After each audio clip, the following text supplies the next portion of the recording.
로마서 7장 24절부터입니다. 아주 유명한 구절입니다. 오호라 나는 곤고한 사람이로다. 이 사망의 몸에서 누가 나를 건져내랴. 30년 이상을 이제 저를 위로한 말씀입니다. 이 말씀. 오호라 나는 곤고한 사람이로다. 누가 이 사망의 몸에서 나를 건져내랴. 우리 주 예수 그리스도로 말미암아 하나님께 감사하리로다. 그런즉 내 자신이 마음으로는 하나님의 법을, 육신으로는 죄의 법을 섬기노라. 그러므로 이제 그리스도 예수 안에 있는 자에게는 결코 정죄함이 없나니 이는 그리스도 예수 안에 있는 생명의 영의 법이 죄와 사망의 법에서 너를 해방하였습니다. 여기까지 보겠습니다. 오늘은 죄와 율법과 육신과 사망으로부터 해방에 관해서 말씀을 드리겠습니다. 우리가 로마서를 보면서 하나님의 구원의 목표가 단지 우리의 어떤 개인적인 사정을 해결하는 것이 아니라 하나님의 영원한 갈망에 따른 그의 몸을 이루는 것이다 하는 말씀을 드렸습니다. 로마서를 읽는 많은 사람들이 전에 나도 그랬지만은 이 문제는 간과하고 보지 못하고 다만 우리 개인의 문제를 어떻게 처리하느냐 이런 관점에서만 로마서를 봐왔어요. 그러나 사실은 그런 문제들을 처리하는 이유는 몸을 이루기 위한 것이었습니다. 그러니까 로마서를 잘못 보면 그 기독교의 하나의 교리서적, 교리를 설명하는 책으로 이렇게 아주 보기가 쉬운 책입니다. 또 대부분 그렇게 많이 보고 있습니다. 근데 이것은 몸을 이루기 위한 것이다 하는데 초점을 맞춰야 합니다. 그러면 우리가 구원 그럴 때 그 구원은 이제 개념이 달라지죠.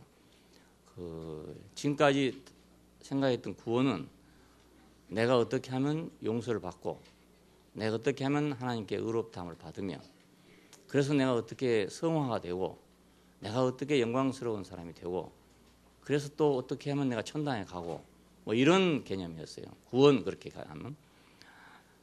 그래서 구원 받으십시오.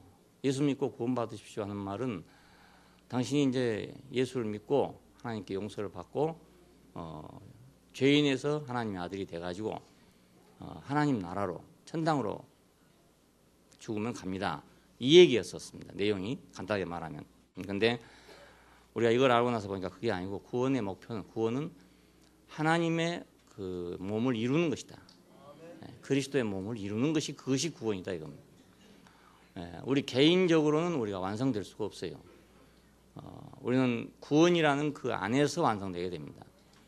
왜냐하면 구원이 돼야 내가 그 안에서 필요한 사람이 되지. 집을 짓지 않으면은 철근이랄지 나무랄지 이런 건 아무 소용 없어져 버립니다. 아무리 좋은 건축 재료가 있다 하더라도 집을 안 지으면 소용 없잖아요. 집을 지을 때 그것이 이제 가치가 있게 됩니다. 우리 모든 사람들은 그 집을 지을 때 그 안에서 내가 가치 있는 사람이다. 그렇다면 내 혼자 나만 똑똑하다든가 뭐 나만 신령하다든가 이것은 소용이 없다는 걸 알 수 있죠. 그래서 개인적인 그런 신앙 생활 또 영화롭게 되기 위한 노력 이런 것들이 이제 부질없는 일이 되고 건축 안에서 내가 거기서 하나의 적은 못이라 하더라도 건축 안에서 영화로운 것이다. 왜? 내가 영화로워서가 아니고 건축이 영화롭기 때문에 그래서 내가 영화로워진 거다 이겁니다. 여기서 우리는 개인주의를 완전하게 탈피하게 됩니다. 그 전까지는 우리는 개인주의를 벗어날 수 없어요. 그래도 나는 기둥이어야지. 뭐 그래도 나는 석가래여야지. 뭐 항상 이런 생각을 갖고 있단 말이에요. 근데 기둥이라고 그게 영화로운 것도 아니고 석가래라고 영화로운 것이 아니라 그 집이 영화롭단 말이에요. 왜냐하면 하나님의 거처이기 때문에 집이 영화로운 거죠. 그래서 그 집이 영화로운 속에 내가 있다는 거, 내가 그 집을 이루고 있다는 거, 그것이 내가 영화로운 것입니다. 이건 완전하게 개인주의를 벗어난 것입니다. 개인주의에서 해방되는 일입니다. 어떻게 하면 내가 내 소화로부터 해방되냐. 세상에서 그런 생각 많이 합니다. 대야 소화 해가지고 사회적인 자기, 개인적인 자기 뭐 이렇게 생각한다든가 인류사에서 자기, 뭐 자기 개인에서 자기 이래서 소와 대야 뭐 이런 식으로 생각하는데 내가 그런 개념 속에서는 아무리 해도 결국 나라는 것을 떠날 수가 없어요. 나라는 이 자아를 떠날 수 없고 개체를 떠날 수가 없어요. 건축이 없다면 나는 어차피 개인이에요. 그렇지 않겠어요? 건축이 없다면. 그런데 건축이 있기 때문에 비로소 우리는 그때 내 소화로부터 작은 나로부터 떠나는 것입니다. 큰 나 이렇게 말할 수도 있겠지만 큰 나는 아니지만 그리스도의 몸이로 몸 안에서 내가 발견되는 사람, 몸을 통해서 내가 활동하는 사람, 몸을 통해서 내가 영광을 받는 사람, 이런 사람으로 내가 바꿔지는 것입니다. 그러니까 구원의 목표는 바로 몸을 이루는 것이고, 그럼 이 몸을 이루기 위해서는 어떤 방법이 있어야 하지 않겠어요? 오늘 이제 그걸 말씀드리는 겁니다. 지난번 로마서를 볼 때 우리가 다 말씀드린 건데 다시 정리를 하는 것입니다. 몸을 이루기 위해서는 기초 작업이 필요합니다. 우리가 집을 지으려면 바닥을 먼저 골라야 되거든요. 거기는 돌도 있고 나무도 있고 여러 가지 있을 수 있어요. 자연 상태로 있었으니까 거기다가 집을 바로 지을 수 없습니다. 그래서 그걸 깎을 때는 깎고 다질 때는 다지고 콘크리트 할 때는 하고 이래서 기초를 해놓고 그 위에다 집을 올리게 됩니다. 그 모든 것들은 부정적인 요소들이죠. 뭐 바위가 있다든지 뭐 나무가 있다든지 이런 것들은 뭐 부정적인 요소니까 그런 것들을 제거해야 될 거 아니겠습니까? 그 집을 짓는데 방해되는 모든 것을 제거하고 난 후에 집을 지을 수 있습니다. 자, 오늘은 그걸 제거하는 문제를 말씀드립니다. 방법 중에 한 가지, 몸을 이루는 데는 방해되는 것, 이것들을 먼저 제해야 됩니다. 이것이 바로 죄와 율법과 육신과 사망이라는 것입니다.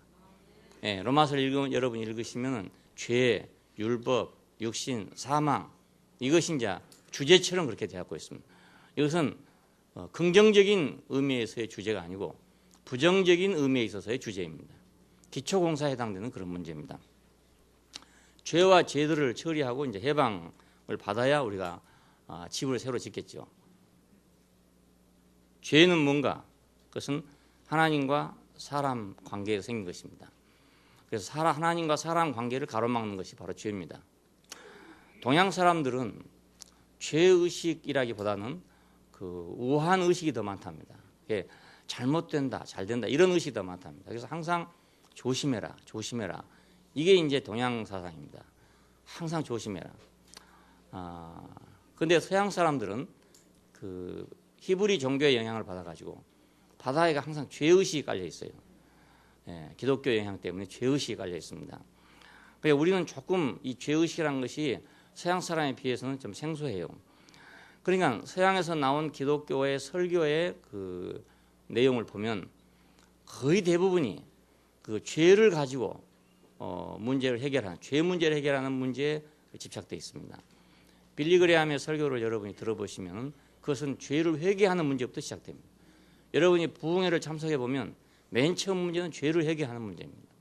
모든 문제가 전부 죄에서 시작된다. 이렇게 보고 있기 때문에 그렇습니다.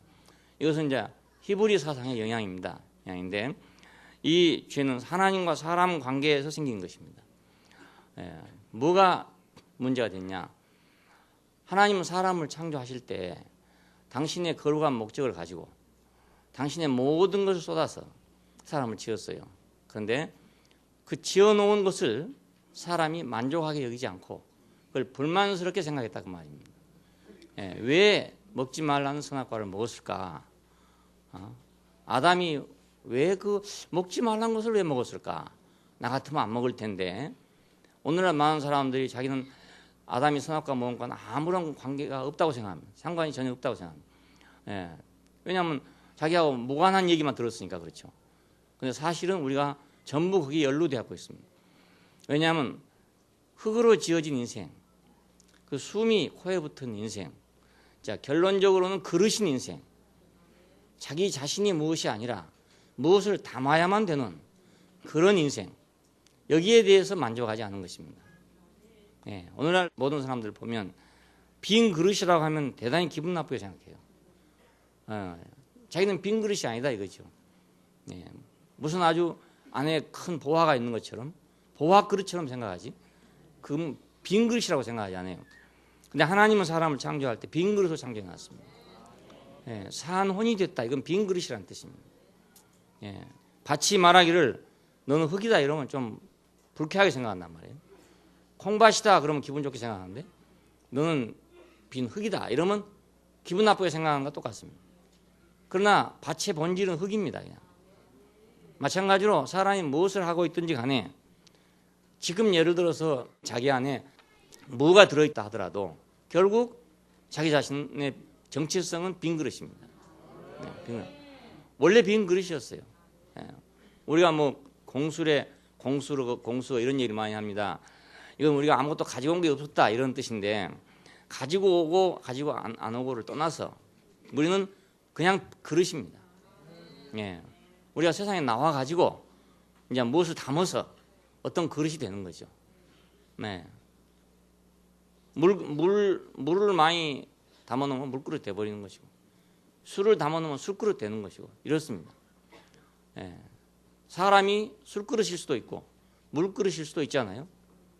저 경대 앞에 가면 재밌는 간판이 하나 있는데 돼지가 술독에 빠진 날 이런 술집 이름이 그런 술집이 하나 있어요. 돼지가 술독에 빠졌다 이런 얘기입니다. 근데 사실은 돼지가 술독에 빠진 게 아니고 사람이 술그릇일 수도 있죠.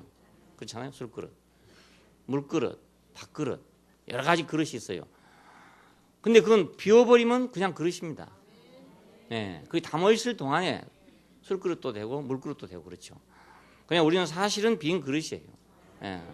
그 빈 그릇이란 것이 정말 아무것도 아니지만 그 아무것도 아닌 것이 얼마나 가능성이 많은 것입니까? 네. 하나님은 우리 생각 같으면 무슨 그릇이 없어 빈 그릇이 아니고 뭐 담아진 것으로 원래부터 태어났으면 좋겠다 이렇게 생각하지만 하나님은 빈 그릇으로 지어놓은 것은 우리보다 더 지혜로우시고 우리보다 더 온전하신 분이란 말이에요. 예, 그저 식당 같은 데 가면은 이렇게 플라스틱으로 해가지고 그 진열대에 이렇게 넣는 거 있어요. 짬뽕도 만들어 놓고 비빔밥도 만들어 놓고 해가지고 만들어 놓은 게 있거든요. 예, 그것은 그냥 그릇이 아니라 한 덩어리로 해서 이렇게 만들어 놓은 겁니다. 그냥 플라스틱으로 해가지고 밥처럼 뭐 갈비탕처럼 이렇게 만들어 놨어요. 그건 그릇이 아니죠. 근데 사람들은 전부 그러기를 원하고 있어. 예, 그러기를 원하고 있어. 근데 그건 쓸모가 없는 거잖아요. 예, 그 빈 그릇을 그냥 식당에 돌아다니는 그릇은 그건 아무것도 아닌 것 같지만 거기다가 어느 날 갈비탕을 넣을 수도 있고 추어탕을 넣을 수도 있는 거 아니겠습니까? 임금님이 잡수시면 임금님 수라상에 오르는 그릇이 되는 것이고 이렇게 될 수 있는 가능성이 있지만은 이미 벌써 그것이 무엇이라고 만들어져 버리면 더 이상 다르게 바꿔질 방법이 없잖아요. 근데 사람들은 그걸 모르고 그게 좋다고 생각하고 있습니다. 우리가 그래서 사람들은 자기를 지어놓은 그대로를 자기가 무시하고 멸시했어요. 그래서 사람이 자기가 자기를 멸시한 것입니다. 이사야 53장은 바로 그걸 얘기합니다. 연한 순 같고 마른 땅에서 나온 줄기 같아서 볼 모양도 없고 풍채도 없고 흠모할 만한 아름다운 것이 없어서 우리가 아무도 그를 귀히 여기지 않았다. 뭘 귀히 여기지 않았는가? 우리 인간의 정체성을 귀히 여기지 않았단 말입니다. 그건 버렸던 거예요. 그건 다 버리고 진짜로 그런 사람이 오니까 죽이고요. 그랬으니까 예수님을 버렸던 이유는 바로 그것 때문에 버렸던 것입니다. 그때 정치적 상황과 사회적 상황은 그 예수 같은 그런 사람이 필요한 게 아니고 말을 타고 오거나 칼을 차고 온 이런 사람이 필요했던 건데 그런 사람은 안 오고 누가 왔냐? 볼 모양도 없고 풍채도 없고 흠모할 만한 것이 없는 그 사람이 왔단 말이에요. 하나님이 지어놓으신 그 사람이 왔어요. 근데 그 사람을 바로 버리지 않았습니까? 아담이 무엇을 버렸냐? 바로 예수를 버린 것입니다. 아담이 바로 여호와의 종을 버렸단 말입니다. 근데 그 여호와의 종은 누구냐? 그건 바로 우리 자신이었어요. 우리가 여호와의 종으로 지어졌잖아요. 원래 지어질 때 그분의 종으로 지어졌는데 우리가 그 위치를 멸시하고 우리가 버린 것입니다. 그러니까 사람은 자기의 운명을, 자기의 정체성을 버리고 지금 다른 것이 되려고 찾는 거란 말입니다. 마이클 잭슨이 자기가 얼굴이 흑인이죠. 근데 이제 백인처럼 하려고 껍데기를 계속 벗겨가지고 지금은 이제 햇빛도 못 보는 그런 신세가 됐죠. 어디 다니면 항상 모자로 가리고 다녀야 되고 이런 사람이 됐습니다. 흑인이면 흑인으로서 태어났으니까 흑인으로서의 좋은 점이 있을 텐데 그걸 껍데기를 벗겨가지고 백인처럼 하려고 했으니까 그 껍데기가 온전하겠습니까? 아무리 기술이 좋다 하더라도 원래 껍데기만큼 하겠어요? 그것이 안 되잖아요. 예. 성형수술하고 이런 분들도 많지만은 본 껍데기만큼 하겠습니까? 그것이 아무래도 그만 못하죠. 예. 추운 겨울날이 돌아오면 시퍼래지고 그죠? 아마 거의 늙으면 표가 나지 싶어요. 내 생각에.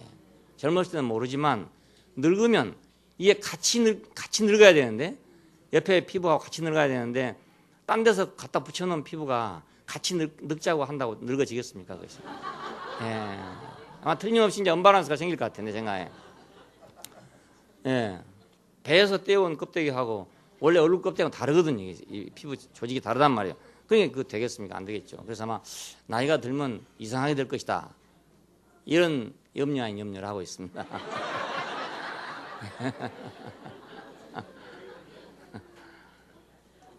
창조를 무시한 결과 이렇게 우스운 일이 생겼다 그 말이에요. 그래서 결국 선악을 하는 나무의 열매를 먹고 자기도 하나님같이 천사같이 그렇게 돼보고 싶었던 것입니다. 이것이 바로 그 역을 가져오고 이것이 이탈을 가져왔습니다. 이것을 죄라고 합니다. 이걸 죄라고 합니다. 이걸 신학적으로 하면 원죄다 이렇게 말합니다. 원죄가 뭔지 잘 모르기 때문에 원죄가 그냥 무조건 그 후손에게 전가됐다. 하지만 우리가 그걸 느낄 수가 없잖아요. 어떻게 전가됐는지 안 되는지 피 같으면 유전이 되지만 죄는 피가 아닌데 어떻게 유전되나? 예? 그 이치에 맞질 않다고요. 이걸 제대로 모르기 때문에 그런 결과가 왔어요. 우리는 모두 다 창조를 무시했던 사람들입니다. 예, 내 정체성을 무시했던 사람들. 그걸 무시하면 자연히 나는 다른 일을 하게 돼요. 다른 걸 찾게 된다고요. 예, 내가 만족하면 다른 걸 안 찾는데 내 자신의 모습에 만족이 안 되면 자꾸 다른 걸 찾잖아요. 예, 내 코에 만족하면 성형수술 할 필요가 없는데 내 코에 만족을 안 하다 보니까 이제 성형외과를 찾아다니는 거라. 여기 가서 해봤더니 또 마음에 안 맞으면 또 딴 데 가야 되고 또 안 되면 또 딴 데 가야 되고 이렇게 찾아다니는 거예요. 예, 그 만족이 안 되니까. 그러니까 사람은 자기의 정체성에 만족하지 못했기 때문에 방황을 하게 됐습니다. 예, 너는 유리하게 될 것이다. 땅에서 유리하는 자가 될 것이다. 왜 땅에서 유리하는 자가 된다고 했는가? 그것은 자기 환경 안에서 계속 방황할 거란 뜻입니다. 계속 방황할 거란. 자, 이것이 원죄입니다. 원죄. 우리는 여기서부터 고치지 않으면, 이것이 없어지지 않으면 우리는 하나님의 교회인 그분의 몸을 이룰 수가 도저히 없어요. 예, 이 철근이 속에서 계속 자기가 불만하고 있다고 생각해 보십시오. 그러면 이 집이 견뎌나겠습니까? 예, 기둥 속에 있는 철근들이 지금 계속 방황을 하고 몸부림치고 있다. 속에서. 그러면 어느 날 이거 와장창 무너지고 말 거라. 그래서 꼼짝없이 있어야 되지. 예, 그러니까 철근은 자기가 생각이 없는, 생명이 없는 거니까 꼼짝없이 갇혀 있지만 사람을 거기다 넣어놓으면 가만히 있겠어요? 가만히 있지 않죠. 불만스러워가지고 계속 뭐 방황을 하게 될 거라고요. 그럼 결국은 집은 무너지게 되죠. 자, 우리 집의 기초는 우리가 그러니까 하나님의 창조를 우리가 감사하게 받아들일 수 있는 그것이 필요한데 감사할래야 감사할 수가 없으니까 못한 거 아니겠습니까? 왜? 그릇이 얼마나 귀중한가를 알아야 감사가 되는데 그릇이 귀중한지를 모르면 감사를 하고 싶어도 감사가 안 된단 말이에요. 그래서 대학교 입학시험에 합격을 하면 감사가 되고 근데 합격을 안 됐을 때는 감사가 안 된단 말입니다. 이게 기독교인들의 고민입니다. 감사는 계속 해야 되는데 감사할 일만 계속 터져 나오면 좋지만은 감사할 일이 터져 나오다가 또 감사 못할 일이 터져 나와 버린단 말이에요. 이럴 때 고민인 거라. 그러면 이제 어떤 참 신앙이 좋은 사람들은 그래도 감사해야 된다. 그래도 이를 악물고 감사를 하는 거예요. 예. 그러면 이거 하나님이 만족하시겠습니까? 그렇게 감사한 걸? 진짜 좋아서 감사해야 만족하지. 감사하라 했으니까 뭐 그래도 해야지 하고 속으로는 안 좋으면서도 감사를 하면 그 하나님이 그 감사를 어떻게 받으시겠냐 이겁니다. 예. 그러니까 이거 오늘날 많은 기독교인들의 문제점입니다. 아주 고민이고 문제점. 솔직히 말하면 감사가 안 되지만 그래도 감사는 해야 된다. 이런 생각이에요. 우리가 이 근원적인 문제에서 해답을 얻어야 우리가 이래도 감사하고 저래도 감사하는 사람이 되죠. 물그릇일 수도 있고 밥그릇일 수도 있다. 예.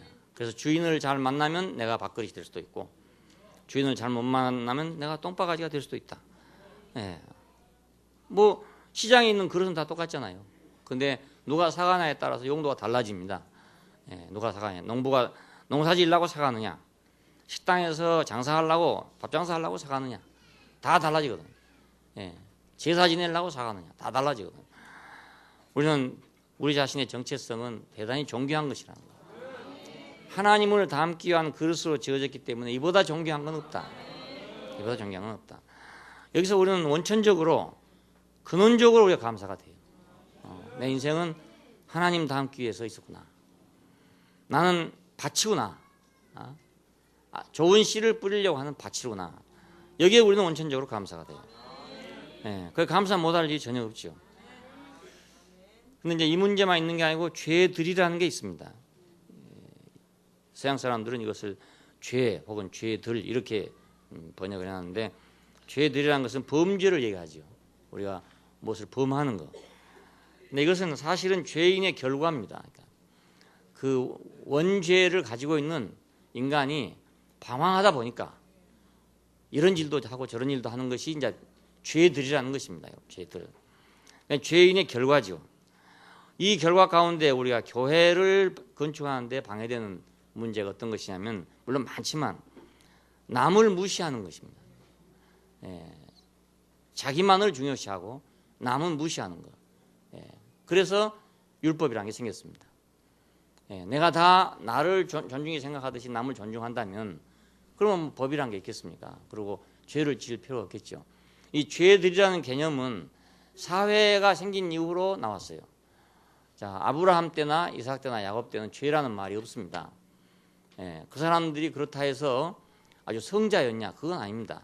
다 똑같은 사람인데 그때는 왜 죄라는 문제가 없냐면 사회가 구성되지 않았기 때문에. 예, 그러니까 죄들이라는 것은 인간관계라는 걸 알 수 있죠. 사람과의 관계. 어떤 관계가 생겼을 때, 그래서 출애굽을 해서 200만이나 되는 사람이 광야로 나왔을 때 그때 죄라는 문제가 생기게 됩니다. 왜냐하면 이웃이 생기니까요. 옆에 사람이 생기니까 옆에 사람을 내가 무시하고 옆에 사람을 내가 괴롭게 하고 옆에 사람을 손해주고 이런 것이 모두 죄들에 해당됩니다.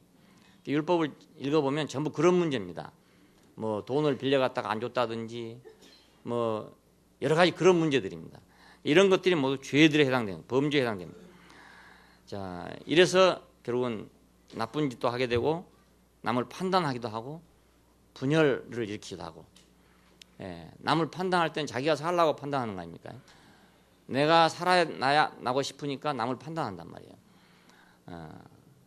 왜냐하면 같이 있으면 자기도 그런 사람이라고 취급받을까 봐서 자기는 거기서 판단을 해야 자기는 그런 사람이 아니라는 생각이 든다요. 그래서 남을 판단하는 거거든요. 예, 그렇게 하고 분열을 일으켜서 싸움을 일으키게 됩니다. 이것은 이제 교회를 건축하는데 결정적으로 방해를 일으킵니다. 죄들 속에는 많은 것이 있겠지만은 여기 지금 로마서의 목표는 몸을 건축하는 거잖아요. 몸을 건축하는데 방해되는 것이 먼저 제거돼야 된다. 예, 자기 혼자 무인도에서 한다. 그러면 뭐 이 죄들이란 말은 없어요. 거기는 혼자 사니까. 예, 둘이 살 때 생기는 거예요. 셋이 살 때 생기는 거예요. 많은 사람이 생기면 더 생기는 거예요. 혼자 차 몰고 다니면은 교통법규가 뭐 필요하겠습니까? 교통법 위반하는 사람도 없을 것이고 그런 법도 없을 것이고 없는데 여러 사람이 차를 타고 다녀야 되기 때문에 그래서 교통법규라는 게 생기고 그 법규를 위반하면 그게 범죄가 되고 이렇게 되게 됩니다. 다른 사람하고 나하고 관계 때문에 그렇죠. 그러니까 남하고 나하고 관계 안에서 나는 건축할 사람이다. 예? 저 사람과 내가 어울려서 건축돼야 할 사람이다라는 생각이 들기 전에는 우리는 항상 개인주의죠. 예? 그래서 자기가 어떻게 자기만 살라고 생각한단 말이에요. 건축은 나만 살아갖고는 되지 않습니다. 예? 나 혼자 선다고 집이 될 수가 없거든요. 예? 아무리 미워도 같이 서야 집이 되지. 좋다고 자기만 있어갖고 집이 되는 것도 아니고 철근끼리만 모인다 해서 교회가 집도 되는 것도 아니고 시멘트끼리만 모인다 그래서 되는 것도 아니에요. 클럽이라는 것은 끼리끼리 모이는 거잖아요. 그게 자기 좋아한 대로. 그래서 클럽을 이제 우리나라에 와서 중국 사람이 번역했는지 모르겠는데 구락부라고 번역했어요. 구락부. 예, 클럽을 한자음으로 해서 구락부. 예, 왜 구락부냐? 함께 즐거워한다 이런 뜻입니다. 구락부. 예, 함께 같이 즐거워한다. 구락부. 참 번역 잘했죠. 말 잘했죠. 음도 비슷하고 뜻도 아주 비슷하고. 그러니까 뭐 등산 구락부, 낚시 구락부 이런 식이 되는 거예요. 같이 낚시 요즘엔 동호회 이런 말이에요. 동호회. 낚시 동호회, 뭐 등산 동호회 이런 식이죠. 이 구락부요. 이 구락부는 건축하고는 다릅니다. 예. 그러니까 우리가 내가 뭐 기호에 맞는 사람들끼리 잘 지낸다. 이래서 건축이 되는 건 아니에요. 예, 그건 구락부예요. 구락부. 예, 클럽입니다. 클럽. 예, 처치가 아니고 클럽입니다. 클럽. 예, 그러니까 우리가 건축하는 데는 뭐 내 취미에 맞냐, 이 사람은 취미에 맞는 사람이 안 맞는 사람 이런 게 문제가 아니라 건축에 필요하냐 안 하냐 그게 문제입니다. 건축에 필요하냐. 예, 여기서 내가 내 기호, 내 취미, 내 성향 이런 것들로부터 우리 해방되는 거죠. 예, 그렇지 않으면 해방될 수가 없어요. 예, 개성이 강한 사람들은 정말 음식을 먹어도 꼭 한 가지만 먹는다든지 이런 사람이 있거든요. 갈비탕을 좋아하니까 갈비탕만 꼭 먹어야 된다. 그래서 같이 사람들하고 같이 가야 되는데 딴 사람들이 뭐 추어탕 먹으러 가자 그러면 아니 나는 갈비탕 먹으러 가야 되겠다 하고 혼자 가버린다 이 말입니다. 이 사람은. 심지어는 이렇게 아무것도 아닌 것 같은 거라도 자기 취향이 너무너무 강하기 때문에 남하고 어울릴 수 없는 것도 참 많은데 이것은 구락부니까 구락부에서는 그렇게 하면 돼. 그러면 갈비탕 구락부를 만들어 가지고 그 사람들끼리 갈비탕 먹으면 되는 거라. 그건 아무 문제가 없어. 오히려 재밌어. 왜냐하면 다 좋아하는 거니까 재밌어. 근데 건축을 하는 데는 갈비탕 구락부만큼은 안 된단 말이에요. 예. 다른 구락부하고도 같이 있을 수 있어야 된다. 그러니까 구락부라는 것은 결국은 건축에는 방해가 되죠. 자기들끼리는 좋지만 건축에는 어쩌면 절대적으로 방해될 수 있어요. 예. 죄들이라는 것은 결국 자기중심적인 것입니다. 자기중심. 거기서 나오는. 예. 그러니까 이것이 바로 하나님의 교회를 방해하는 아주 중요한 요소가 돼요. 좋은 것이지만 그것이 구락부가 돼버리면 방해 요소가 됩니다. 좋은 거지만 꼭 나쁜 것만이 아니고 예를 들어서 뭐 술 먹는 구락부도 있고 있을 수 있어요. 교회 안에도 뭐 음주 구락부, 뭐 흡연 구락부 뭐 이런 것들이 있을 수 있는데 이런 것은 물론 우리가 덕을 세우는데 크게 지장이 되겠죠.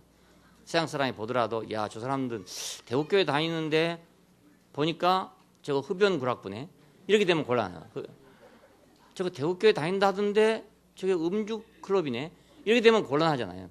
이건 아주 나쁜 영향을 주죠. 네? 교회를 건축하는데 나쁜 영향을 줍니다. 그런데 그것만이 그런 게 아니고 좋은 것도 그래요. 좋은 것도 낚시 구락보다 그건 뭐 좋은 거죠. 뭐 시간 날 때 낚시도 하고 좋은 건데 그의 구락부가 돼버리면 다른 사람하고 이제 안 되는 거라. 왜 등산을 가냐? 등산 가야 뭐 나온 게 있냐? 낚시하면 그래도 매운탕감이라도 나오는데 이러면 서로 판단이 된단 말이에요. 판단이 돼. 그럼 등산 간 사람은 또 그렇게 생각했죠. 야, 그 할 일 없어 그 물만 대다보고 앉았냐? 산에 올라가면 그래도 운동도 되고, 에? 구경도 하고 맑은 공기도 쐬고 얼마나 건강이 좋으냐? 이렇게 되면 서로 의견이 갈라지게 된다. 자, 이거 모두 자기 중심적인 거. 이것은 좋은 거든지 나쁜 거든지 다 건축에 방해가 됩니다. 예, 좋아도 방해되고 나빠도 방해되고. 예, 몸을 건축하는데 방해됩니다. 자, 근데 이것이 어떻게 해서 처리가 될 것인가? 그리스도와 함께 십자가에 못 박혔나니. 우리가 십자가에 못 박히면 그 자리에서 나를 보면 그 인생을 보면 그건 클럽도 아니고 그렇죠? 내 뭐 취향도 아니고 취미도 아니고 다 소용없게 돼요. 다 소용없게 되고 나는 오로지 하나님이 지어놓은 하나의 인생밖에 아니에요. 예. 내가 뭐 굉장하게 생각했지만은 그 자리에 가보면 아무것도 아니고 단지 그릇으로 만들어 놓은 그거밖에 안 된단 말이에요. 아프면 아프다고 할 수밖에 없고 그렇죠? 하나님 어째 나를 버리셨습니까? 이렇게 할 수밖에 없는 그런 존재에 불과하다 이겁니다. 그 자리에 가보면 자, 그러니까 우리가 여기서 우리 정체성을 발견하게 된다면 우리는 죄와 죄들로부터 우리가 해방되게 됩니다. 예. 내가 천사와 같이 되려고 하지 않는다면, 하나님이 지어놓으신 것의 큰 의미를 깨닫고 내가 만족해 한다면 나는 원죄에서 해방될 수 있고, 그 다음에 내 중심적인 여기에서 나는 내 중심적일 수가 없구나 하는 것을 알게 되면 나는 나 자기 중심적인 데서 해방될 수 있잖아요. 여기서 우리 해방돼야 이제 건축에 참여할 수가 있습니다. 거기 걸려 있으면 참여를 할 수가 없어요. 자기의 어떤 것 때문에, 어떤 사람은 나쁜 것 때문에 참여가 안 되고 어떤 사람은 좋은 것 때문에 참여가 안 돼요. 이런 결과를 가져오게 됩니다. 두 번째는 율법이라는 문제가 나옵니다. 로마서에서 특별하게 로마 율법에 관한 문제를 많이 취급했는데요. 율법은 하나님의 법이잖아요. 자, 이것은 하나님의 백성을 교화시키기 위해서 만들어놨던 것입니다. 하나님의 백성을 교화시키려고. 그러니까 200만이나 되는 백성들을 한꺼번에 놓고 보니까 막 무질서해지고 그럴 거 아닙니까? 그래서 현실적으로는 그래서 율법이 주어졌다고 생각해요. 근데 왜 이런 법을 줬을까? 그것은 인간이 선악을 알고 있는 자기 때문에 그렇습니다. 선악을 알고 있는 자기 때문에. 선악을 모르면 법을 줘도 소용없어요. 그렇잖아요? 선악을 전혀 모르는 사람한테 법률을 아무리 적용해봤자 소용없습니다. 그래서 우리가 법원에서도 예를 들어서 미성년자, 어린 아이들이 잘못했다. 그러면 이 벌을 줄래 줄 수가 없네요. 모르니까. 무엇이 옳은지 그런지를 모르는 사람한테 이건 3년 징역이다, 이건 5년 징역이라고 있으면 안 되잖아요. 그러니까 아이들이 어렸을 때 거짓말을 하는 연령이 있고요. 그걸 재밌게 하는 연령이 있고, 또 남의 걸 훔치는 것을 재밌게 하는 생각하는 그런 연령이 있어요. 근데 그걸 보고 어른들이 막 경찰관이나 되는 것처럼 막 엄청나게 막 크게 그걸 다루는 수가 있어요. 이놈 자식 이런 죄를 질 수 있냐, 막 이렇게 하게 된다고요. 그러면 이 애들은 멍청해갖고 무슨 소리인지는 모르는 거라. 그것이 무슨 죄인지 아닌지 그걸 몰라 아직. 선악을 모르니까 너건 내 것에 대한 구별이 확실치 않아요. 어린 아이들한테는. 그러니까 개를 보고도요, 강아지를 보고도요, 그 자기하고 강아지하고 나는 인류고 저것은 결류다 이렇게 생각하는 게 아니고 그 같이 친구된 그것밖에 생각 못해요, 아이들은. 그러니까 동료로 생각하는 거예요. 강아지도 생각할 때 그런 아이들한테 네가 동물을 그렇게 할 수 있냐 이렇게 한다든지, 이렇게 하면 얘는 무슨 말인지 그걸 못 알아들어요. 몰라. 그러니까 선악을 모르면 법을 내놔도 봐도 아무 소용 없어요. 선악을 모르는 아이를 데려다 경찰서에 집어넣나 봐야 내가 왜 여기 왔느냐 전혀 모르는 거라. 그 사람한테 3년 징역을 주나 5년 징역을 주나 아무 효과가 없어요. 전혀 모르기 때문에. 근데 왜 법을 줬느냐? 선악을 알고 있기 때문에. 그래서 하나님이 율법을 준 다음에도 말했죠. 딱 모세가 그걸 읽고 난 다음에 백성들이 뭐라고 반응했습니다. 다 우리가 그대로 준행하겠나이다. 왜? 선악을 하는 지식으로 자기들이 다 흡수했다 그 말입니다. 접수를 했어요. 옳습니다. 그건 정말로 옳은 말씀입니다. 우리가 그대로 다 해야 되겠습니다. 그렇게 자기가 반응을 했습니다. 그러니까 선악을 하는 인간을 교화하기 위해서 만들어진 것이 법입니다. 율법입니다. 근데 이것이 이상하게 결과적으로 죄를 깨닫게 하는데 그쳤다는 거예요. 이건 이제 바울의 해석입니다. 바울 서신이 얻기 전까지는 그 하나님의 법은 사람이 반드시 지켜야 될 법인데 이스라엘 백성이 그걸 어겼다. 그러니까 너희는 이러이러한 벌을 받는다. 이렇게 돼 있어요. 전부 다. 근데 바울로 말미암아서 이 율법은 어떻게 해석됐냐면 이건 율법으로 사람을 교화시키려고 한 것이 아니라 율법으로 죄를 깨닫게 하려고 준 것이다. 이렇게 해석을 했어요. 이건 결과론적인 얘기입니다. 왜냐하면 아무리 해도 의롭게 되지 않는다 이거예요. 율법의 행위로는 의롭다함을 얻을 육체가 없나니 율법으로는 죄를 깨달음이니라. 그러니까 이제 하나님의 그 의도를 사도 바울이 해석한 거죠. 이걸 사람이 지킬 수 있다 해서 준 것이 아니라 선악을 지가 알고 있기 때문에 지가 하나님같이 돼 있으니까 이런 법을 줘야 지가 비로소 자기가 죄인이라는 걸 깨닫겠구나. 이렇게 하나님이 의도했다는 것입니다. 그랬는지 안 그랬는지 모르지만 바울이 그렇게 해석을 했어요. 바울이 그래. 근데 우리가 이제 해보면 그런 결론이 와요. 그걸 이제 준행하려고 해보면 왜 이렇게 못할 것을 줬을까? 왜 지켜도 하나님은 만족하지 않으실까? 이런 문제가 생길 거 아니겠습니까? 바울은 바로 그렇게 해본 사람이거든요. 자기가 그 법을 열심히 지켜본 사람이에요. 지켜봤는데도 불구하고 의롭다함을 받지 못한 거예요. 그래서 왜 그러면 이렇게 지켜도, 철저하게 지켜도 의롭다함을 받지 못할 법을 하나님이 줬을까라는 의문이 생길 거 아니겠습니까? 여기에 대한 대안이 그거였습니다. 아, 죄를 깨닫게 하려고 줬구나. 율법이 있기 전에도 죄는 있었지만은 율법이 오기 전에는 죄를 죄로 알게 할 수가 없었다 그겁니다. 예, 난폭한 운전을 하는 사람은 교통신호가 있기 전에도 난폭한 운전을 했어요. 하지만 교통신호를 만들어 놓고 나니까 이 사람이 난폭 운전을 한다는 것이 확실하게 드러나는 거라.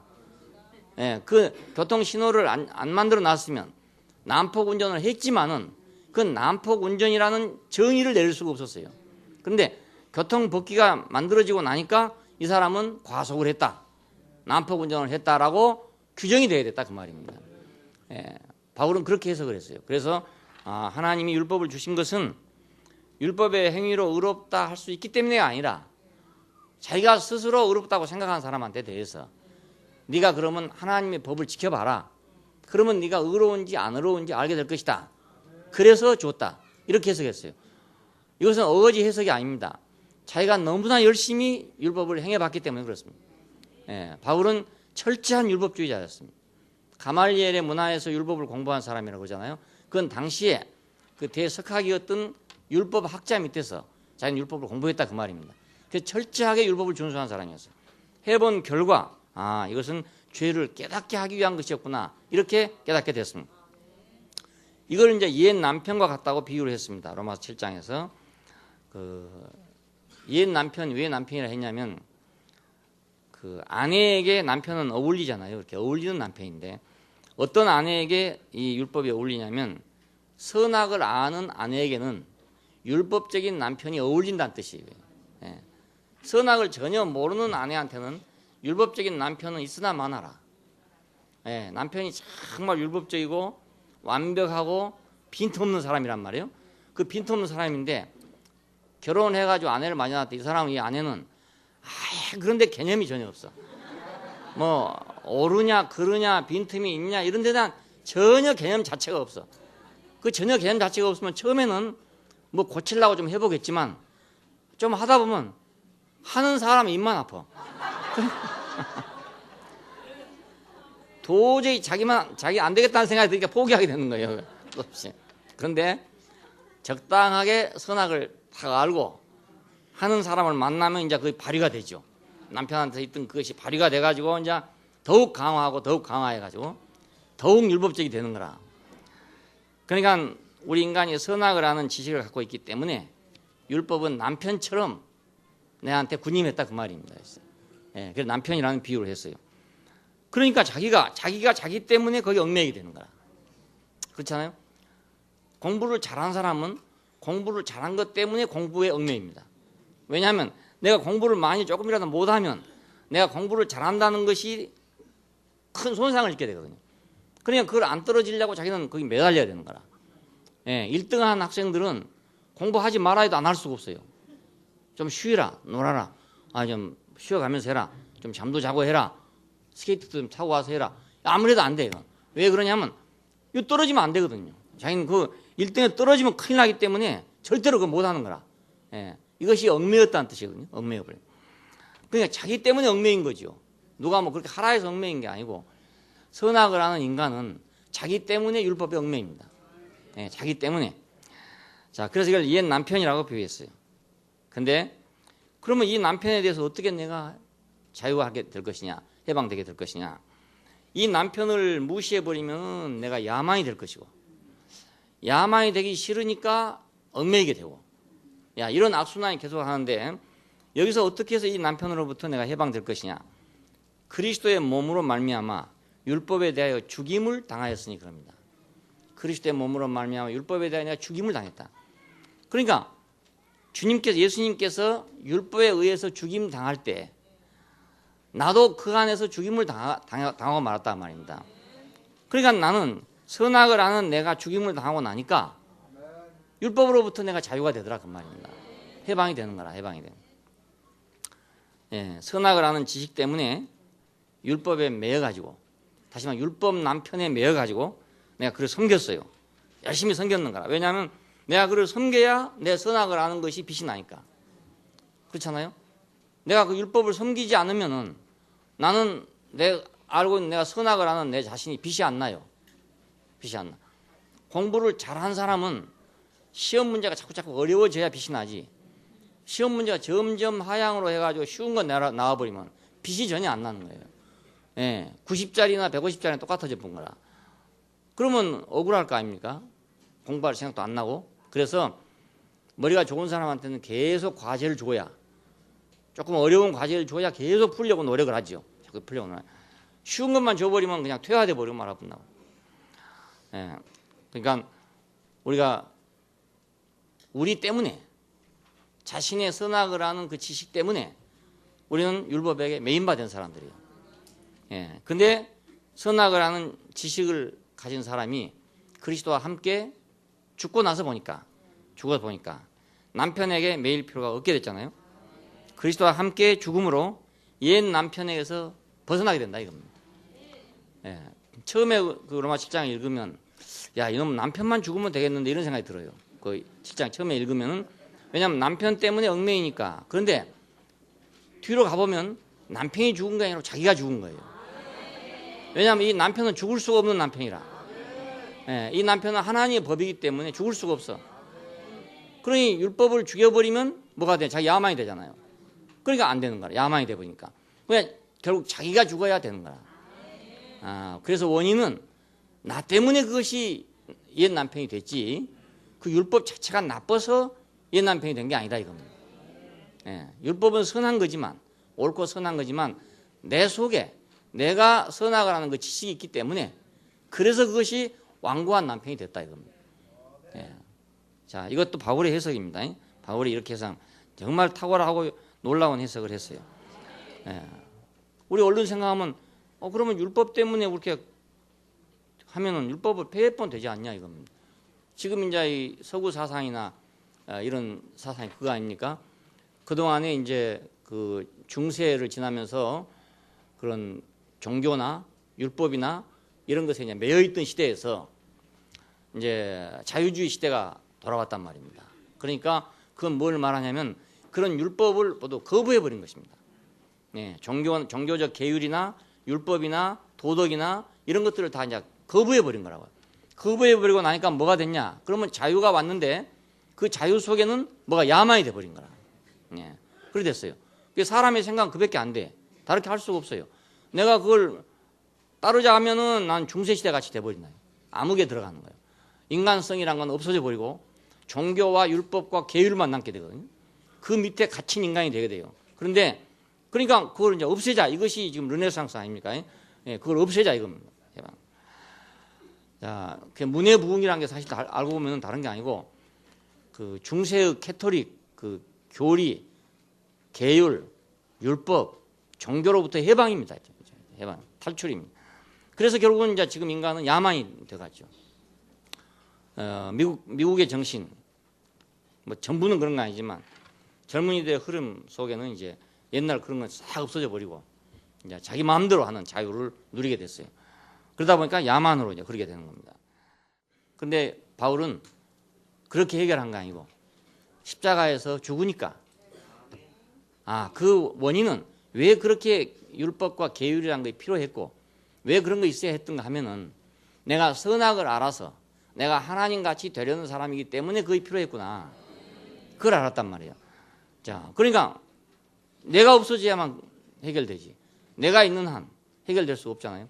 내가 그냥 있는데 율법을 거부하고 나니까 야만이 돼버리잖아요. 그럼 내가 죽어서 율법이 없어져 버리면 나는 다른 세계로 넘어가는 것이고 율법은 율법대로 그냥 있는 거죠. 그건 영원히 그냥 존재하는 남편이에요. 없어질 수 없는 남편이에요. 자, 그래서 율법으로부터 우리가 해방받기 위해서는 우리가 십자가에서 그리스도와 함께 죽음이 필요해요. 그것만 필요해요. 율법을 없앨 수도 없고 다른 방법은 없어요. 세 번째는 육신으로부터의 해방입니다. 육신이라는 건 뭔가 하면 우리 몸은 이제 기계적이잖아요. 기계적이니까 내가 원한다고 원한 대로 되는 것도 아니고 원치 않는다고 원치 않은 대로 되는 게 아니에요. 자기의 길이 있어가지고 자기 하고 싶은 대로 해야 되는 육신이라. 배가 고프잖아요. 내가 아무리 배가 안 고프다고 생각하려 해도 배는 여전히 고파요. 예, 여전히 고파. 그래 이건 도저히 다른 방법이 없는 거라. 육신이기 때문에. 자, 그래서 이것은 욕망의 상징입니다. 예, 육신 그렇게 말할 때는 우리 육신 살껍데기를 말한 게 아니고 인간의 욕망을 상징할 때 육신이라 말. 하고자 원함. 자기가 하고자 원하면 누구도 막을 수가 없어. 왜냐면 배가 고프다. 이건 자기가 원하는 거잖아요. 그죠? 육신이 그렇게 지금 배가 고프다는 걸 원하고 있어요. 밥이 필요하다 원하고 있어요. 그건 누구도 막을 수가 없어. 이건. 자, 그래서 육신이라고 우리가 표현할 때는 누구도 막을 수 없는 그 욕망의 사람, 하고자 원함으로 가득 찬 그 인간을 말할 때 우리가 육신이라고 그렇게 말해요. 자, 이것 때문에 우리는 이제 건축이 안 된다. 그렇지 않겠어요? 누구도 말릴 수 없는 사람은 건축이 안 되죠. 제어가 돼야 이렇게 철근도 자를 때는 자르고 두드릴 때는 두드려 이래야 집이 되지. 자를 수 없는 그 철근을 가지고는 집을 질 수가 없잖아요. 예, 기계도 내가 조정을 할 수 있는 기계라 해야 되지. 내가 조정할 수 없는 기계는 쓸 수가 없잖아요. 야, 그러니까 육신은 하나님의 교회를 건축하는데 절대적으로 방해가 된다. 이걸 잘못 생각해가지고 사람들은 이제 금욕주의를 주장하게 되고 모든 종교가 금욕주의적인 행각을 벌이고 있습니다. 예, 금욕을 한다 해도 될 문제가 아니잖아요. 문제가. 왜냐하면 아니 배가 고픈데 금욕을 한다 해서 배가 안 고프겠어요.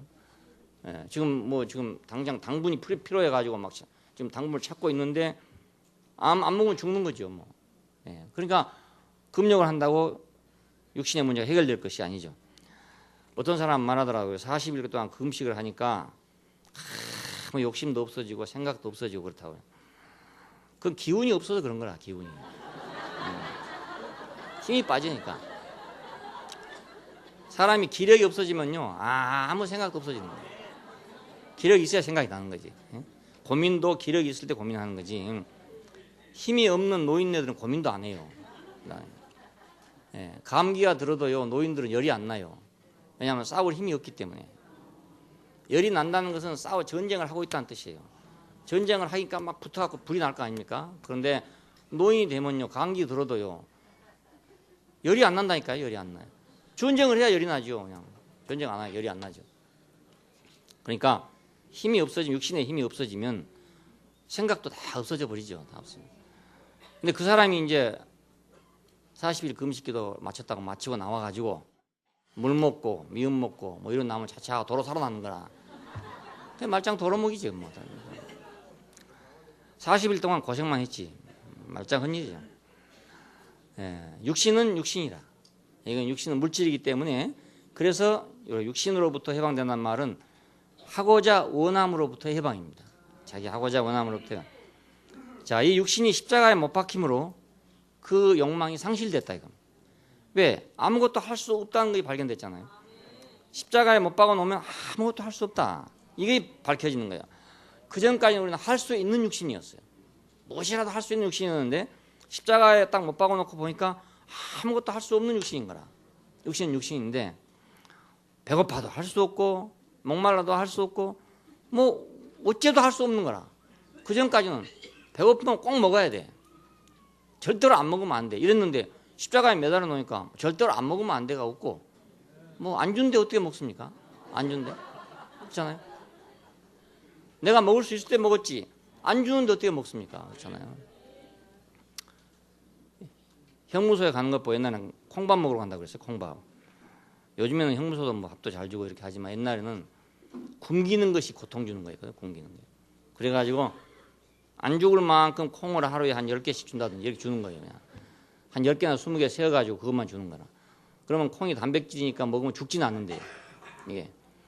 그래갖고 겨우 연명하도록 했어요. 콩밥 먹인단 말이 그 말입니다. 일본 사람들이 그렇게 했어요. 그러니까 그렇게 하고 나면 다시는 안 갈 겁니다. 아마 안 갈 건데 요즘에는 너무나 대우가 좋기 때문에 나오면 또 오더라고 늘 그래요. 정말로 콩 한 10개씩 먹고 한 달만 살고 나와보면 다시는 못 갈 거라. 정말로. 안 그러겠어요? 옛날에는 진짜로 콩밥 먹였다. 콩밥. 예. 우리가 먹을 수 있을 때 내가 욕망도 있지. 안 주면 내 욕망 있어봤자 소용없는 거라. 있어봤자 뭐 안 주는데 십자가에 매달아놓고 안 주는데 어떻게 하겠습니까? 여기서 우리는 육신의 한계가 드러났습니다. 육신이라 해서 무조건 다 할 수 있는 게 아니고 할 수 없는 것도 있구나. 할 수 없는 것도 있구나. 결국은 할 수 없게 되는구나. 결국 할 수 없게 되는구나. 그렇다면 우리가 지금 할 수 있다고 생각할 때 우리는 할 수 없다는 것을 아는 게 지혜란 말이에요. 할 수 있을 때 할 수 없는 걸 아는 게 지혜예요. 이제 그때 가서야 그때 그 말이 맞네. 이래봤자 이제 늦은 거지. 어리석은 부자야, 네 예비한 것이 네 것이 되겠냐? 오늘 밤에 내 영혼을 도로 찾으리니 네 예비한 것이 네 것이 되겠느냐? 라고 하는 말을 그때 가서야 이제 그 말이 맞네, 맞았네. 그러면 벌써 틀린 거잖아요. 우리가 그 전에 그걸 깨닫는 것이 지혜잖아요. 십자가가 우리가 필요한 이유는 그 전에 알기 위해서 필요합니다. 할 수 없는 것이 육신이구나. 할 수밖에 없는 것이 육신이었지만 십자가에 가보니까 할 수 없는 것이 또 육신이더라 이거예요. 자, 그러므로 감사한다 이렇게 됐어요. 오라 나는 공고한 사람이로다. 이 사망의 몸에서 누가 나를 건져내라. 우리 주 예수 그리스도로 말미암아 하나님께 감사하리로다. 그런즉 마음으로는 하나님의 법을, 육신으로는 죄의 법을 섬기노라. 이 말이 아주 해석하기가 대단히 어렵습니다. 왜냐하면 오라 공고한 사람이로다. 누가 이 사망의 몸에서 나를 건져내라 해놓고 우리 주 예수 그리스도로 말미암아 하나님께 감사하리로다 그래놨단 말이에요. 그런데 또 그런즉 마음으로는 하나님의 법을, 육신으로는 죄의 법을 섬기노라. 이러니까 이거 말이 이게 어디 말이 맞는지를 잘 모르겠어요. 국어 선생님들은 이런 문장을 어떻게 해석하는지 잘 모르겠어요. 어떤 화법으로 써는지 잘 모르겠는데 이제 이걸 읽다 보니까 왜 감사하냐 그러면 그 죄의 법을 섬길 수밖에 없는 육신이잖아요. 마음으로는 하나님의 법을 섬기는데 육신으로는 죄의 법을 섬긴다 이라. 그 죄의 법을 섬길 수밖에 없는 그 육신이 예수 그리스도로 말미암아 십자가에 못 박혔기 때문에 감사하다는 거라 이 말이에요. 그런 말 같아요. 우리 주 예수 그리스도로 말미암아 하나님께 감사하리로다. 그 말이 그런 말이야. 그러니까 우리 생각 같으면 사망에서 누가 나를 건져내랴 하고 그런즉 마음으로는 하나님의 법을, 육신으로는 죄의 법을 섬기나 이래야 말이 맞는 것 같단 말이에요. 그런데 로마서 8장 1절 이하를 읽으면 8절 이하를 연결하기 위해서는 우리 주 예수 그리스도로 말미암아 하나님께 감사하리로다를 먼저 해야 되는 거예요. 이게. 그 말을 먼저 해야 이게 연결이 되는 거라. 그래 참 신기하게 써놨다 이 생각이 들었어요. 오호라 나는 공고한 사람이로다. 이 사망에서 누가 나를 건져내랴. 우리 주 예수 그리스도로 말미암아 하나님께 감사하리로다. 그러므로 이제 그리스도 예수 안에 있는 자에는 결코 정죄함이 없나니 이는 그리스도 예수 안에 있는 생명의 영의 법이 죄와 사망의 법에서 너를 해방하였습니다. 이러면 말이 뭐가 조금 그 사이가 뭐 빈 거예요. 말이. 말은 맞는 말인데. 그래서 마음으로는 하나님의 법을, 육신으로는 죄의 법을 섬기노라. 그러나 이제 그리스도 예수 안에 있는 자에게는 결코 정죄함이 없나니 이는 그리스도 예수 안에 있는 생명의 영의 법이 죄와 사망의 법에서 너를 해방하였으며 이래야 말이 맞는 것 같아요. 문제는 왜 감사하는가? 그건 그 어쩔 수 없는 육신이 그 말입니다. 그 자기 마음대로밖에 할 수 없는 그 육신이 그렇게밖에 할 수 없게 만들어진, 구조적으로 만들어진 그 육신적인 육신으로 상징되는 그 인간이 그 말입니다. 그 인간이 십자가에 못 박혔기 때문에, 예수 그리스도로 말미암아 못 박혔기 때문에 하나님께 감사하다 그 말입니다. 그러니까 그 이제 문제거리가 없어졌다 그 말입니다. 도저히 해결할 수 없는 이 문제거리인데 이 해결할 수 없는 문제거리가 이거 없어졌다 그 말이에요. 그래서 감사한다는 뜻입니다. 십자가에 못 박히고 나니까 할 수 있다는 육신이 할 수 없다는 육신이 되더라 이거예요. 이제까지는 육신은 무엇이든지 할 수 있다 이거 됐단 말이에요.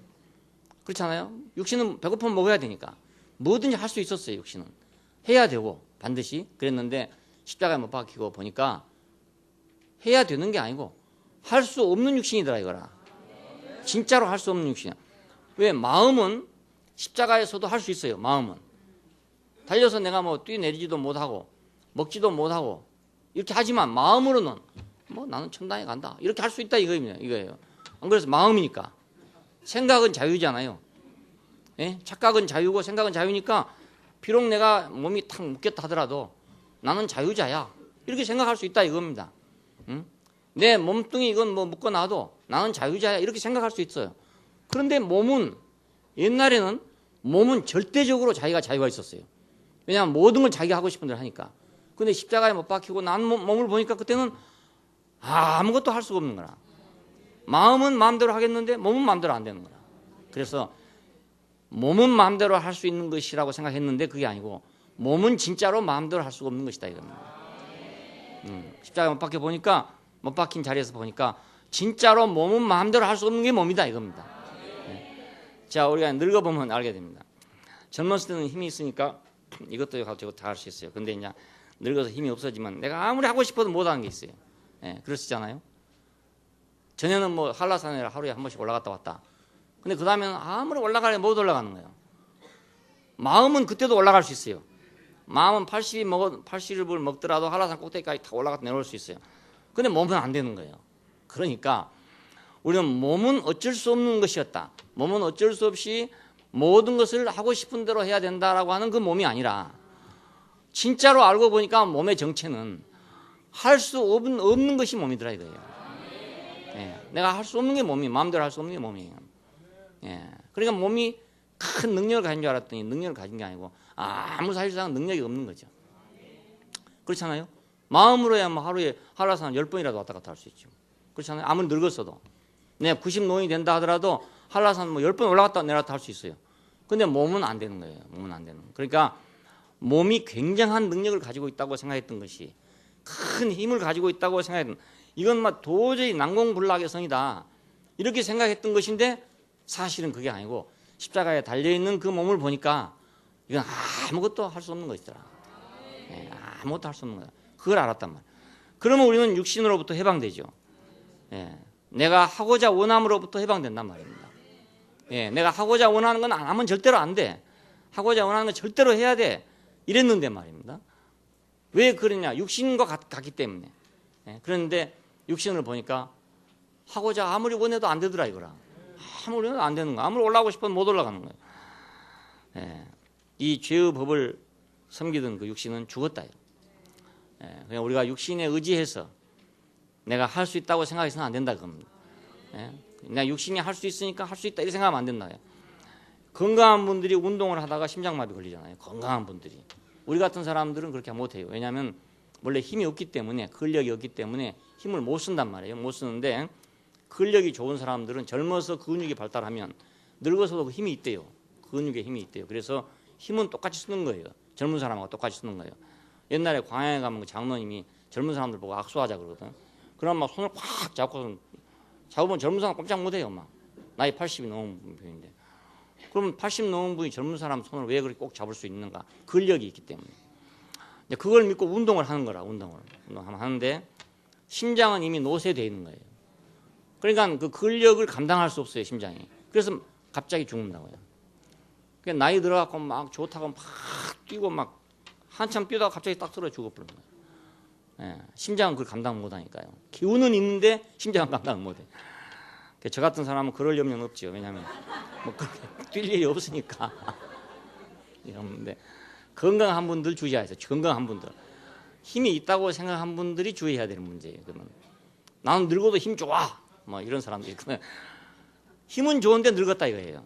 힘은 좋은데 늙었습니다. 그러니까 내가 아무리 지금 젊은 사람 같은 힘을 가졌다 해도 나이가 예를 들어 많다. 그러면 늙은 거예요.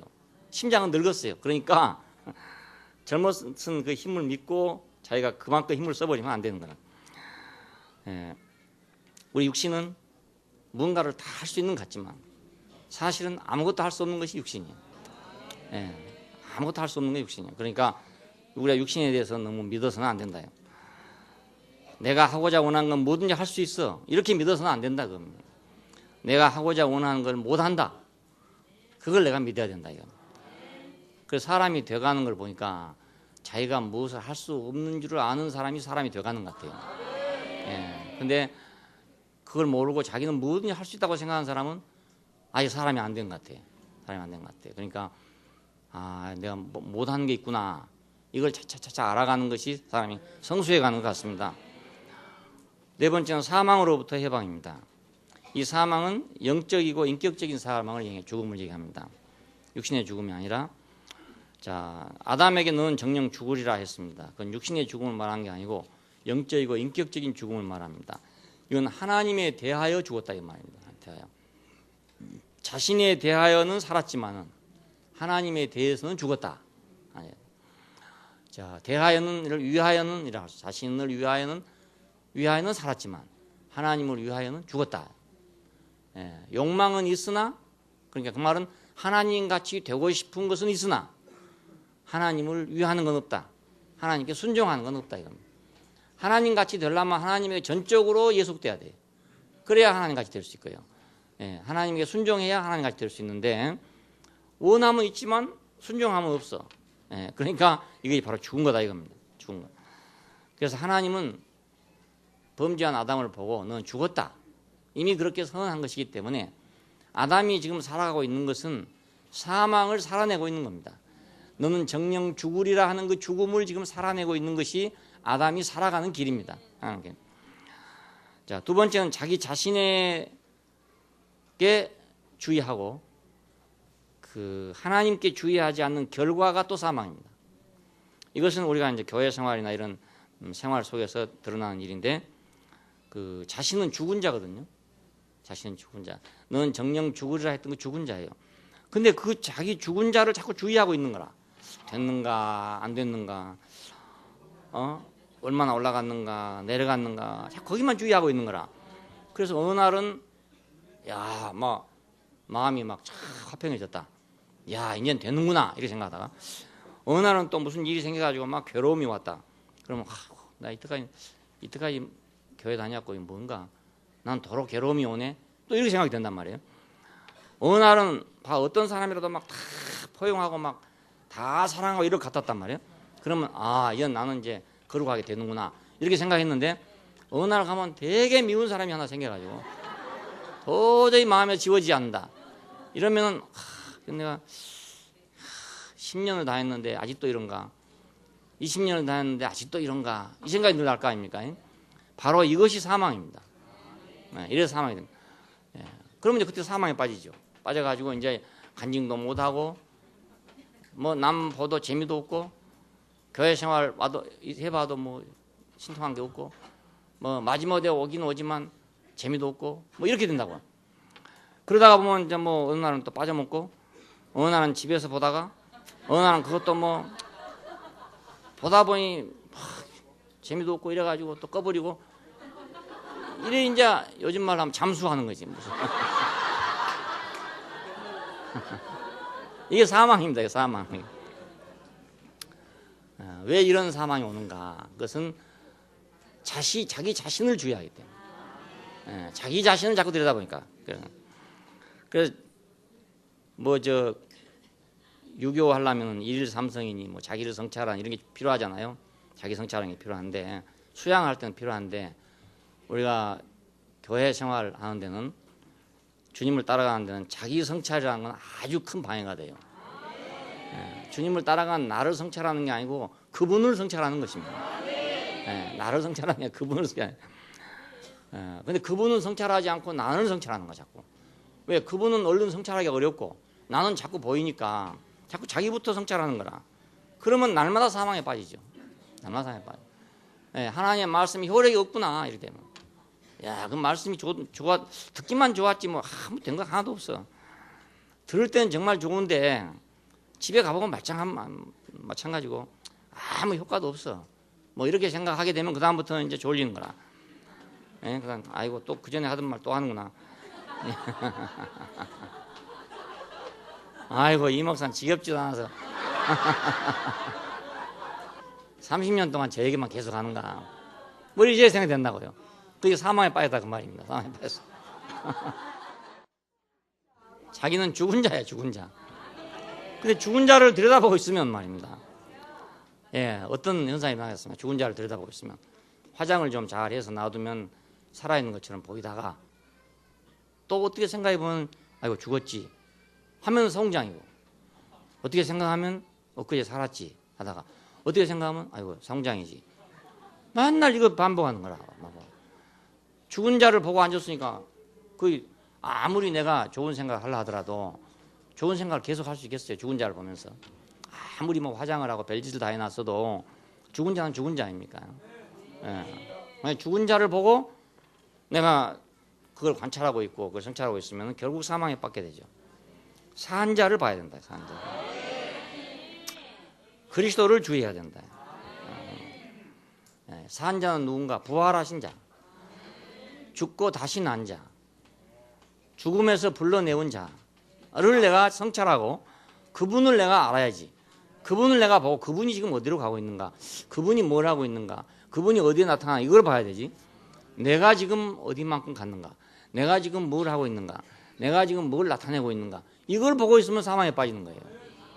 그러니까 산 자를 보면은 내가 희망이 생기고 죽은 자를 보면은 절망이 생기겠죠.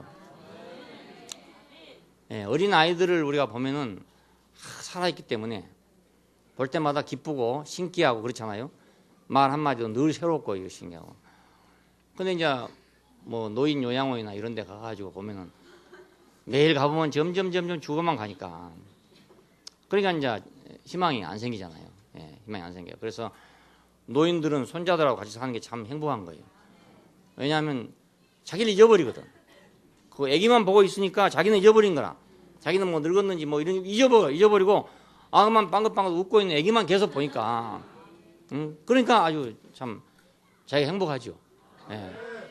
그러니까 부모한테 효도해 드리는 유일한 방법은 손자를 나갖고 갖다가 드리는 거라. 최고의 선물입니다. 최고의 선물. 아이들 나가갖고 갖다 드리면 최고 선물이라고, 최고 선물. 왜냐하면 그 아기 키우는 동안에 자기는 늙은지를 모른다니까요.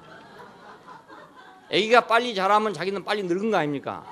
그런데 마음으로는 뭐냐면 아기가 빨리 자라기만 계속 생각하는 거라. 자기 늙어가는 거 생각 안 하고 아기 빨리 자라기만 하고 빨리 커라, 빨리 커라.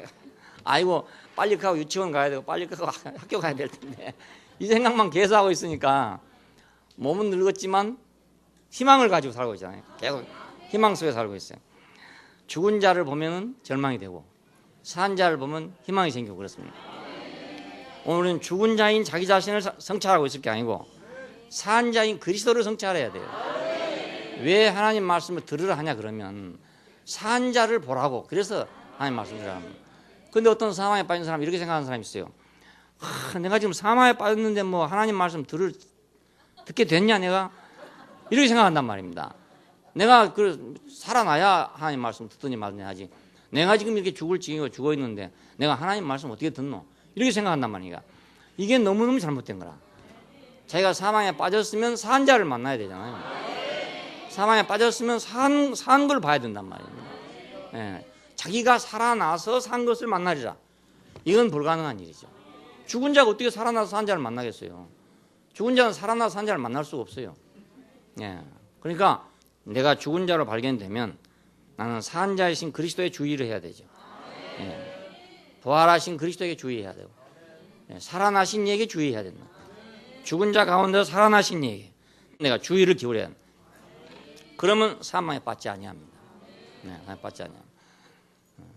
나는 그리스도만을 생각하고 그리스도가 어디에 나타나는지, 그분이 누군지 그것만을 생각하기 때문에 사망에 빠지지 않아요. 저라도 저 자신을 보면 사망에 빠지죠. 저 자신을 성찰하고 있다면 1일 3성 해가 써붙여놓고 성찰하고 있으면은 사망에 안 빠질 사람 한 사람도 없습니다. 어떤 사람도 안 빠질 사람 없습니다. 아마 예수님도 자기를 성찰하고 있었으면 사망에 빠졌을 거예요. 하나님을 바라보고 있었으니까 그렇잖아요. 베드로나 제자들이 그렇잖아요. 그러니까 자기를 성찰하고 있을 때는 물에 빠졌고 예수를 볼 때는 걸어갔고 그렇잖아요. 물 위로 걸어갔고. 이게 그런 의미입니다. 모두. 그러니까 자기 자신에 주의하고 하나님께 주의하지 않으면 사망에 빠진다. 사망에 빠진 사람은 자기를 주의하지 말고 살아계신 이를 주의하라 이것입니다.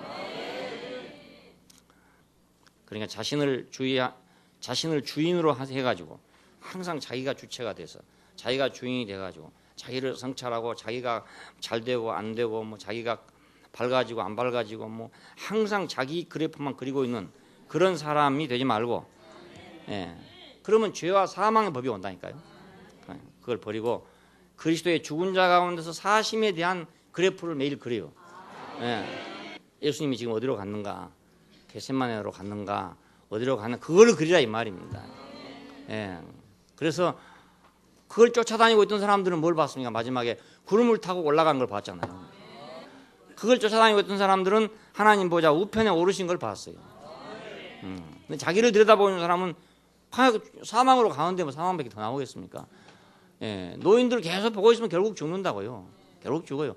왜 나이가 많아지면 죽을 거 아닙니까, 자연히. 예. 아무리 건강한 사람이라도요. 그러니까 자, 여기서 우리는 생명의 영의 법과 사망의 죄와 사망의 법이 나오잖아요. 그러니까 7장과 8장 이 끝허리가 서로 연결된 말입니다. 오라 나는 공고한 사람이로다 이 상황에서 누가 나를 건져내겠느냐? 우리 주 예수 그리스도로 말미암아 하나님께 감사하리로다. 그런즉 내 자신의 마음으로는 하나님의 법을 육신으로는 죄의 법을 섬기노라. 그러므로 이제 그리스도 예수 안에 있는 자에게는 결코 정죄함이 없나니 이는 그리스도 예수 안에 있는 생명의 영의 법이 죄와 사망의 법에서 너를 해방하였습니다. 네, 우리는 자아로부터 자신으로부터 해방되고 죄와 죄들로부터 해방되면 율법으로부터 해방될 때 우리는 비로소 교회 건축 안으로 들어온 사람이 되게 됩니다. 기도하십시다.